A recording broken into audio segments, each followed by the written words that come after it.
Rizky Halimatus Sadia dari Prodi PAI semester 5. Kepada yang terhormat Bapak M. Syarif MDDI sebagai dosen pengampu mata kuliah Etika Politik Pendidikan dan Filsafat Islam. Saya membuat video ini untuk memenuhi UAS Filsafat Islam. Ibnu Rus dikenal oleh banyak orang sebagai filosof yang menentang Al-Ghazali. Hal ini terlihat dalam bukunya yang berjudul Tahafutut Tahafut, yang merupakan reaksi buku Al-Ghazali berjudul Tahafutut Falasifa.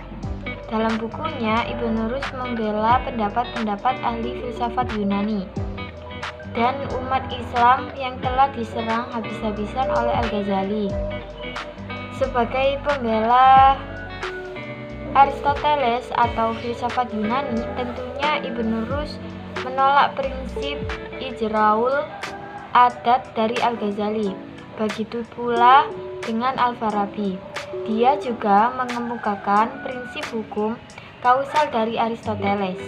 Perdebatan panjang antara Al-Ghazali dan Ibnu Rus kiranya tidak akan pernah usai, karena keduanya memiliki pengikut setia dalam mempertahankan pendapat-pendapat dari kedua pemikir Islam tersebut.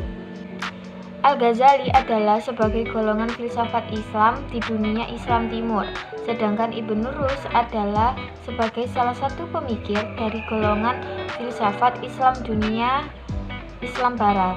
Melalui buku Tahafut al-Falasifa atau Kekacauan Pemikiran Para Filsuf, Al-Ghazali melancarkan kritik keras terhadap para filsuf dalam 20 masalah. 3 dari masalah tersebut menurut Al-Ghazali dapat menyebabkan kekafiran, yaitu kidamnya alam, Tuhan tidak mengetahui perincian yang terjadi di alam, dan tidak adanya pembangkitan jasmani. Sehubungan dengan serangan dan pengkafiran Al-Ghazali, Ibnu Rus tampil membela para filsuf dari serangan dan pengkafiran tersebut. Dalam rangka pembelaan itulah ia menulis buku Tahafut al-Tahafut atau Kekacauan dalam Kekacauan. Berikut perdebatan Al-Ghazali dan Ibnu Rus. Perincian 20 persoalan sebagai berikut. Yang pertama adalah alam kodim atau tidak bermula. Yang kedua, keabadian, abadian alam, masa dan gerak. 3. Konsep Tuhan sebagai pencipta alam dan bahwa alam adalah produk ciptaannya. Ungkapan ini bersifat metaforis. 4. Demonstrasi atau pembuktian eksistensi penciptaan alam. 5. Argumen rasional bahwa Tuhan itu satu dan tidak mungkin pengandaian 2 wajib al-wujud. 6. Penolakan akan sifat-sifat Tuhan. Yang ketujuh, kemustahilan konsep genus, jins kepada Tuhan. 8. Wujud Tuhan adalah wujud yang sederhana, wujud murni, tanpa kauditas atau esensi. Argumen rasional bahwa Tuhan bukan tubuh. Yang 10. Argumen rasional tentang sebab dan pencipta alam. Yang 11. Pengetahuan Tuhan tentang selain dirinya dan Tuhan mengetahui spesies dan secara universal. Yang ke-12. Pembuktian bahwa Tuhan mengetahui dirinya sendiri. Ke-13. Tuhan tidak mengetahui perincian segala sesuatu melainkan secara umum. Yang ke-14. Langit adalah makhluk hidup dan mematuhi Tuhan dengan gerak putarnya. Yang ke-15. Tujuan yang menggerakkan. Yang ke-16. Jiwa-jiwa langit mengetahui partikular yang bermula. 17. Kemustahilan perpisahan dari sebab alami peristiwa-peristiwa. 18. Jiwa manusia adalah substansi spiritual yang ada dengan sendirinya, tidak menempati ruang, tidak terpateri pada tubuh dan bukan tubuh. 19. Jiwa manusia setelah terwujud tidak dapat hancur dan watak keabadiannya membuat mustahil bagi kita membayangkan kehancurannya. Yang ke-20, penolakan terhadap kebangkitan jasmani. Saya akan menjelaskan salah satu perdebatan Ibnu Rus dan Al-Ghazali tentang kadimnya alam. Menurut Al-Ghazali, pendapat para filsuf bahwa alam kekal dalam arti tidak bermula tidak dapat diterima kalangan teologi Islam. Karena menurut konsep teologi Islam, Tuhan adalah pencipta. Yang dimaksud pencipta ialah mengadakan sesuatu dari tiada. Kalau alam dikatakan tidak bermula, berarti alam bukanlah diciptakan. Dengan demikian, Tuhan bukanlah pencipta. Pendapat seperti ini yang memunculkan bentuk kekafiran. Ibnu Rus, begitu juga dengan filsuf lainnya, berpendapat bahwa creatio ex nihilo tidak mungkin terjadi. Dari yang tidak ada atau al-adam atau kekosongan, tidak mungkin berubah menjadi ada atau al-wujud. Yang mungkin terjadi ialah ada yang berubah menjadi ada dalam bentuk lain. Pendapat ini didukung oleh beberapa ayat Al-Quran yang mengandung pengertian bahwa Tuhan menciptakan sesuatu dari sesuatu yang sudah ada, bukan dari tiada. Dalam hal ini mereka merujukkan pada Al-Quran surat Ibrahim ayat 47-48 yang isinya, karena itu janganlah sesekali kamu mengira Allah akan menyalahi janjinya kepada rasul-rasulnya.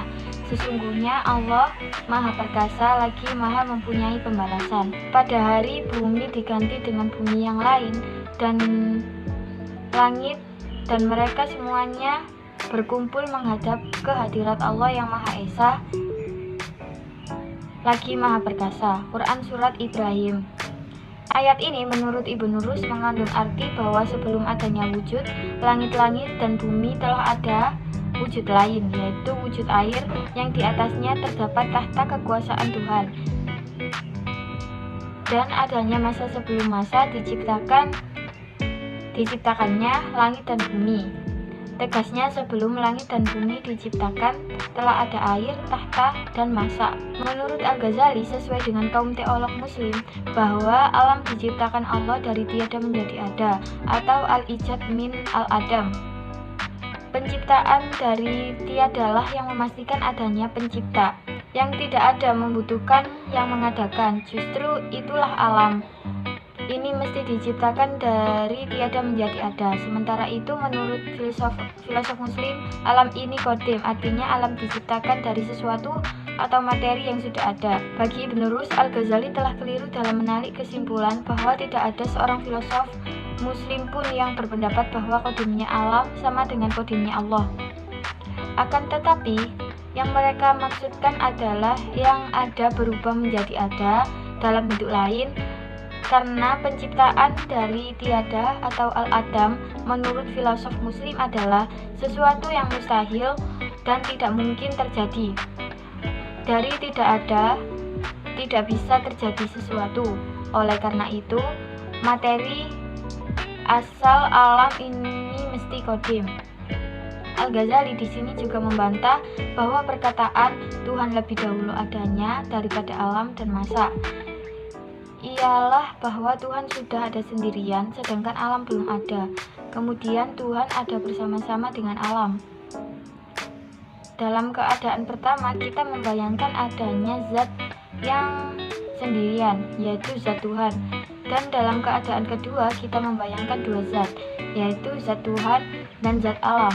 Kita tidak perlu ada zat yang ketiga, yaitu massa. Apalagi yang dimaksud dengan massa ialah gerakan benda atau alam, yang berarti bahwa sebelum ada benda atau alam sudah barang tentu belum adanya massa. Dalam perdebatan di atas kita akan mendapatkan satu pandangan bahwa perdebatan ini tidak akan pernah usai, karena dari satu sisi Al-Ghazali menganggap bahwa pendapat filsuf dan termasuk Ibnu Rus tentang kadimnya alam